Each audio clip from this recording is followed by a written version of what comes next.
Ni kukaribishe kwa mara nyingine tena mtazamaji wa The World News katika kipindi hiki cha ulimwengu wa siasa. Naitwa Adam Hussein. Miongoni mwa mipango mizito ya Marekani ni kuwalenga viongozi wa utawala wa Jamhuri ya Kiislamu ya Iran. Wakati huu ambapo wanataka kuingia vitani, lakini moja kati ya jambo ambalo linatajwa sasa ni kwamba jeshi la Marekani litataka kuwalenga moja kwa moja viongozi wa utawala wa Jamhuri ya Kiislamu ya Iran, na moja kati ya kiongozi ambaye wanamsaka kuliko yoyote ni Ayatollah Al-Khamenei. Mipango ya Marekani katika kuishambulia Iran iko katika hatua za juu zaidi, huku chaguzi zikiwa ni pamoja na kuwalenga viongozi binafsi na kutafuta mabadiliko ya utawala. Ripoti hii ipo pia katika shirika la habari la Reuters ambayo imeripotiwa siku ya jana Ijumaa, na imewanukuu maafisa wa Marekani ambao hawakutajwa.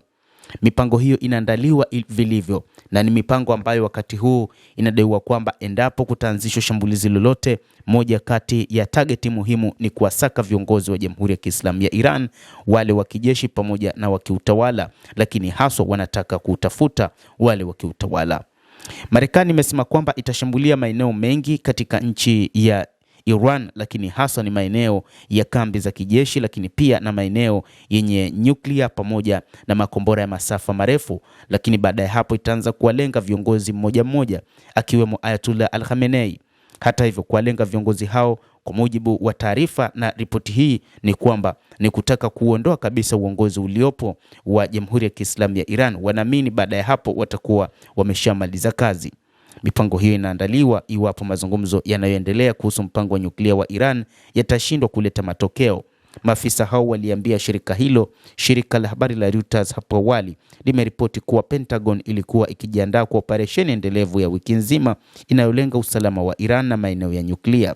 Afisa mmoja alisema mashambulizi yaliyolengwa dhidi ya makamanda wakuu wakati wa vita vya siku 12 vya Israel mwaka uliopita yalidhihirisha kwamba mbinu hiyo ilikuwa ni dhaifu mno.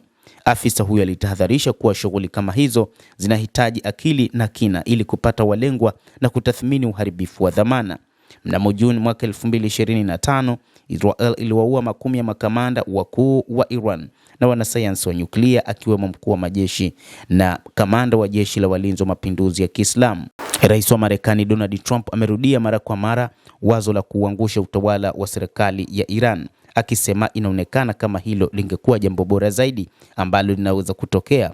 Alionya siku ya Alhamisi kwamba mambo mabaya sana yatatokea isipokuwa Iran itajisalimisha kwa matakwa ya kufuta mipango yake ya nyuklia na makombora ya ballistic.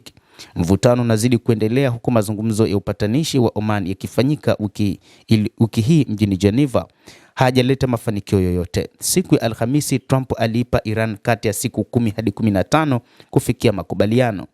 Washington imetuma makundi mawili ya kubeba ndege na washambuliaji wa ziada katika Mashariki ya Kati. Jeshi la walinzi wa mapinduzi ya Kiislamu limeonya kuwa litalipiza kisasi dhidi ya kambi za Marekani katika eneo hilo iwapo ardhi yake itashambuliwa. Tehran inashikilia kuwa mpango wake wa nyuklia ni wa amani. Waziri wa mambo ya nje Abbas Araghchi aliambia MSNBC siku ya Ijumaa kwamba Tehran inafanyia kazi rasimu ya makubaliano mapya ambayo yanaweza kuwasilishwa Washington ndani ya siku chache. Alisema suluhisho la kidiplomasia ndio njia pekee ya kusonga mbele, huku akiongeza kuwa nchi hiyo pia imejiandaa kwa vita.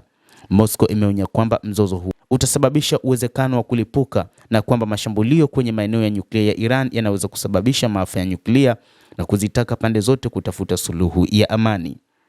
Mtazamaji wa The World News, endelea kutufuatilia na nikusihi usisahau kulike, usisahau kucomment, kadhalika kusubscribe channel yetu hii upate habari hizi kwa mapana kupitia The World News. Naitwa Adam Hussein.